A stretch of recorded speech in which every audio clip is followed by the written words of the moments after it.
जय हिंद दोस्तों, मैं निधि बेन चौहान। आज हम करेंगे क्वेश्चन नंबर 1।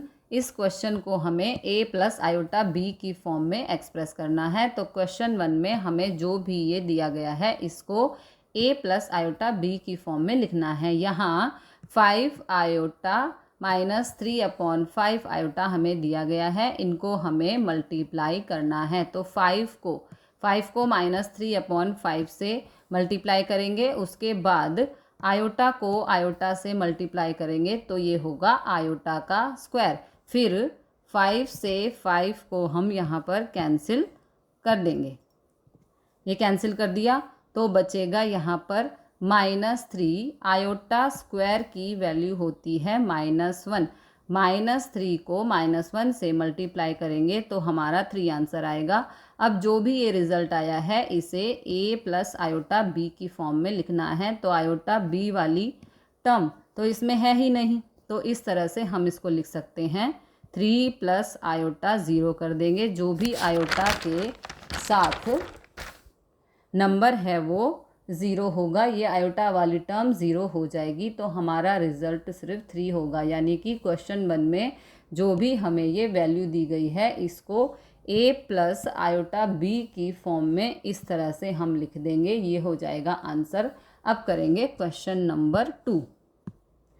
इसमें आयोटा की पावर 9 और आयोटा की पावर 19 हमें दी गई है। तो ये फर्स्ट आयोटा है, इस पर पावर 9 लगी है, तो इसको हम ब्रेक कर लेंगे। 4 के टेबल की टर्म में जो 9 है उसे हम लिख सकते हैं 4 × 2 + 1। तो अब आयोटा की पावर 9 को हम लिखेंगे 4 × 2 + 1। 4k की वैल्यू की फॉर्म में आ गया है, ये 2k होता है तो k + 1, 4k + 1, फिर प्लस का साइन, उसके बाद आयोटा 19। यहाँ पर 19 को हम ब्रेक कर लेंगे 4 × 4 + 3, जो ये पावर 19 है इसको इस तरह से लिख सकते हैं 4 × 4 + 3।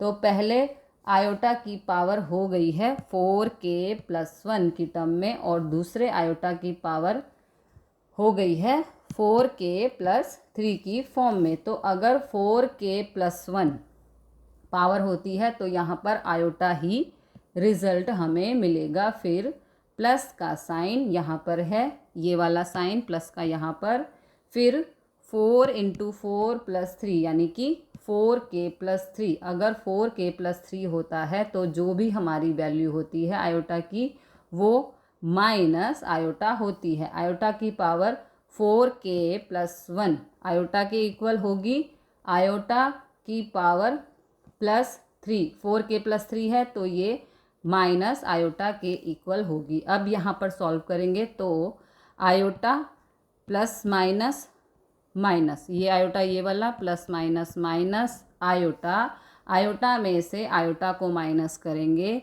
तो रिज़ल्ट हमें 0 मिलेगा। लेकिन हमें इस फॉर्म में लिखना है a प्लस आयोटा b, यानी कि यहाँ पर a और b दोनों 0 हो जाएंगे। तो यहाँ पर लिखेंगे 0 प्लस आयोटा 0, जो a और b है वो 0 के इक्वल हो गए, इसलिए हमें 0 रिज़ल्ट मिला। तो a प्लस आयोटा b इस तरह से होगा।